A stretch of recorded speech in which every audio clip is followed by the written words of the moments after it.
بسم الله الرحمن الرحيم. الحمد لله رب العالمين، وبه نستعين على أمور الدنيا والدين، والصلاة والسلام على رسول الأمين وآله وصحبه أجمعين، أما بعد. Naam, karibu ndugu yangu katika majlisi yetu ya ilmu. Leo bimashatillahi taala tunaanza kusoma somo la lugha ya Kiarabu katika kitabu Durusul Lughati Al-Arabiyyati. Na tukumbuke kuwa darasa zetu hizi zinapatikana katika YouTube channel yetu Funjabil Online TV. Muhimu subscribe, kulike, kushare na comment. Na tukienda moja kwa moja katika kitabu chetu hapo katika ad-darsul awwal, tutaanza hapo. Lakini kumbushana kwamba lugha ya Kiarabu ni lugha muhimu sana kwa mtu ambaye anataka kujifundisha dini ya Kiislamu. Kwani tunajifundisha lugha ya Kiarabu kwa mambo makubwa matatu. Kwanza, Qur'an imeteremka kwa lugha ya Kiarabu. Pili, sunna, mtume wetu Mwarabu, kwa hiyo sunna imekuja katika lugha hiyo. Na tatu ni lugha ya watu wa peponi.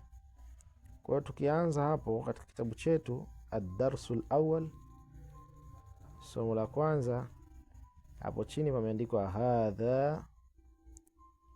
Hadha ni moja katika, inaitwa ismul ishara, majina ya kuashiria. Kwa Kiingereza unaweza kusema this. Kwa Kiswahili ndio jina la kuashiria. Kiarabu tunasema hadha, manake tunasema kwa Kiswahili hiki. Kwa Kiswahili tunasema hiki. Kwa hiyo tena hadha ni ismul ishara lilqarib, jina la kuashiria kwa kitu kilichokuwa karibu. Sawa? Haya, somo letu la kwanza hapo wala si la kuumiza kichwa sana, kwa sababu limewekwa picha. Kwa hiyo picha tu zenyewe zinakusomesha vizuri kwa uwepesi. Cha ya kulia ya kwanza hapo, hadha baitun, asema hii ni nyumba. Inaofuata hapo kati, hadha masjidun, huu ni msikiti. Na inaofuata mbele yake inakuwa upande tuseme ndio kushoto, hadha babu, huu ni mlango. Tukiendelea tena hapo chini, hadha kitabun, hichi ni kitabu. Hadha qalamun, hii ni kalamu. Hadha miftahun, huu ni ufunguo. Hadha maktabun, hii ni meza. Hadha sarirun, hiki ni kitanda. Hadha kursiyun, hiki ni kiti. Sasa umeona kwenye Kiarabu hapo neno limekuja moja tu, hadha, lakini kwenye Kiswahili huku tunabadilika. Kuna hiki, kuna hichi, kuna hii, kuna huu, kutokana na lile neno, lakini maana ni moja tu. Kwa hiyo ukurasa huo tumeshaumaliza hapo. Tunasogea katika ukurasa unaofuata, ambapo ukurasa uliopita tumejifunza kwanza kujua, tumepata hiyo ismul ishara ambayo ni hadha, jina la kuashiria kwa kitu kilichokuwa karibu. Lakini pia tumejua vitu baadhi vilivyotajwa hapo kama picha inavyoonyesha. Somo linalofuata yapasa tuzingatie kwamba kuna kitu kimeongezeka. Somo la kwanza lilikuwa hadha, hapa imekuja ma hadha. Ma, hii ma ile ya kuulizia swali, ma istifham, hii ya kuulizia swali, ambapo anasema ma hadha, nini hiki. Sawa? Kwa hiyo ma hadha, nini hiki, hapa nakujibia hadha baitun, hii ni nyumba. Akauliza, akaendelea tena hapo chini, ahadha baitun. Hapo imeanza hamza. Hii inaitwa hamza istifham, hii ya kuulizia. Je, ikianza hiyo hamza, sentensi inakuwa je, hii ni nyumba? Aliposema ahadha baitun, je, hii ni nyumba? Jibu naam hadha baitun. Kwa angalia hapo swali lilivyoulizwa la kwanza na lilivyojibiwa pili. Aliposema ma hadha, nini hii au nini hiki, jibu likaja hadha baitun, hii ni nyumba. Sawa. Lakini alipouliza kwa istifahamu ya hamza, ahadha baitun, je, hii ni nyumba?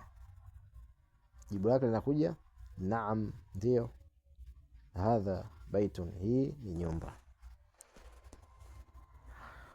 Picha ya pili na swali linavyoendelea, maswali yanavyoendelea. Ma hadha, hiki ni nini au hili ni nini? Hadha qamisun, hili ni shati. Sawa, hili ni shati. Kwa swali likija tena, kama kuna nyongeza hapo, ikaja kwa istifham ahadha qamisun, je, hili ni shati? Hiyo nyongeza nimeongeza mimi sasa.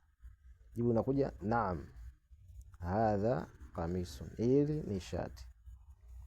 Sawa. Akaendelea tena hapo kwa swali katika picha nyingine, ahadha sarirun, je, hiki ni kitanda? Wakati picha inaonekana mbele pale ni kiti. Kwa hiyo kauliza, je, hiki ni kitanda? Akakwambia la, hapana, kwa sababu sio kitanda picha inavyosema. La, hadha kursiyun, hapana, hiki ni kiti. Haya, akaendelea tena, ahadha miftahun, je, ahadha miftahun, je, hii ni funguo? Picha inaonekana pale mbele ni kalamu, kwa hiyo iwezi kuwa funguo hiyo kalamu. Jibu na la, hapana, hadha qalamun, hii ni kalamu. Sawa. Kwa hiyo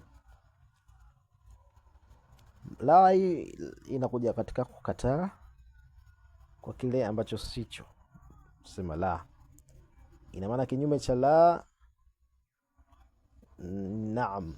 Sema naam ndio, la hapana, au manake sio unasema.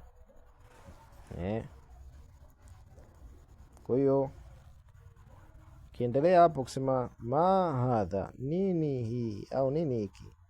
Hadha najmun, hii ni nyota. Kwa hiyo maswala au nini, ufafanuzi tuseme, au maelezo yaliyoanza katika kujifundisha hiyo hadha ambao ni ismul ishara imeishia hapo. Bimaana katika kukielezea, kukitambulisha kitu na katika kukiulizia kitu tumejifunza hapo. Sasa hapo ukurasa huo unaofuata pameandikwa tamrinu, mazoezi au tunasema zoezi. Haya, zoezi sasa limekuja hapo. Ma hadha, nini hiki? Ma hadha, kila picha hapo inaulizwa ma hadha, ma hadha, nini hiki? So kwa hiyo unachotakiwa ukifanya hapo, wewe unatakiwa ujibu kama tulivyotoka katika somo tulivyosoma huko. Jibu kwa kuandika na ujibu kwa kusoma, yani voice tusikie. Unajibu katika kila swala hapo, unaandika kujibu, unajibu hivi huko, unajiuliza. Kwa mfano hivi, mimi nasema ma hadha, hadha qalamun, ma hadha, hadha kadha, ma hadha, hadha kadha. Kwa hiyo unajibu. Sawa, twende katika sura hiyo. Hiyo ni tamrini namba 1. Tunakwenda katika tamrini namba 2, zoezi namba 2. Ahadha baitun, je, hii ni nyumba? Utajibu hapo. Ushajifundisha kule, ukiulizwa hivyo unajibu vipi. Ahadha miftahun, utajibu. Ahadha qamisun, utajibu. Ahadha najmun, utajibu. Hiyo ni tamrini namba 2.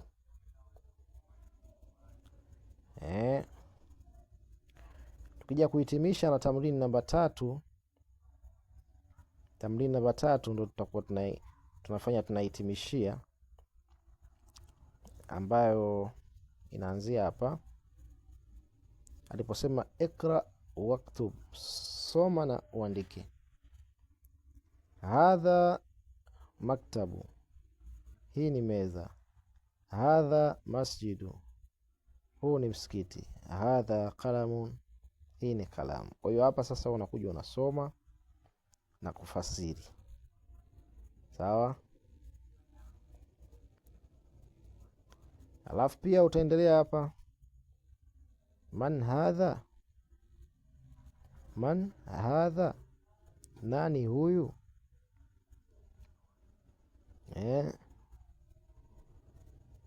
Hadha aliposema man hadha, man hadha, hadha tabibun, huyu ni daktari.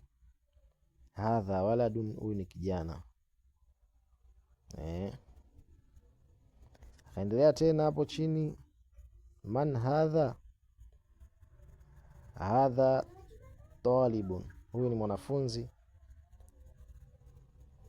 Ahadha waladun, je, huyu ni kijana? La, hadha rajulun, huyu ni mwanaume. Akaendelea tena katika ukurasa unaofuata hapo, ma hadha, hadha masjidun, nini hiki? Huu ni msikiti. Man hadha, nani huyu? Hadha tajirun, huyu ni mfanyabiashara. Hadha kalbun, huyu ni mbwa. Ahadha kalbun, je, huyu ni mbwa? La, hadha qittun, huyu ni paka. Hapana, huyu ni paka. Hadha himaru, huyu ni punda.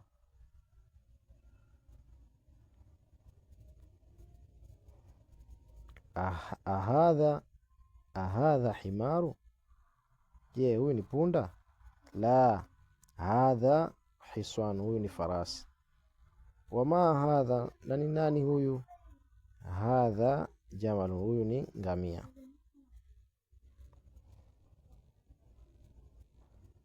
Ma hadha,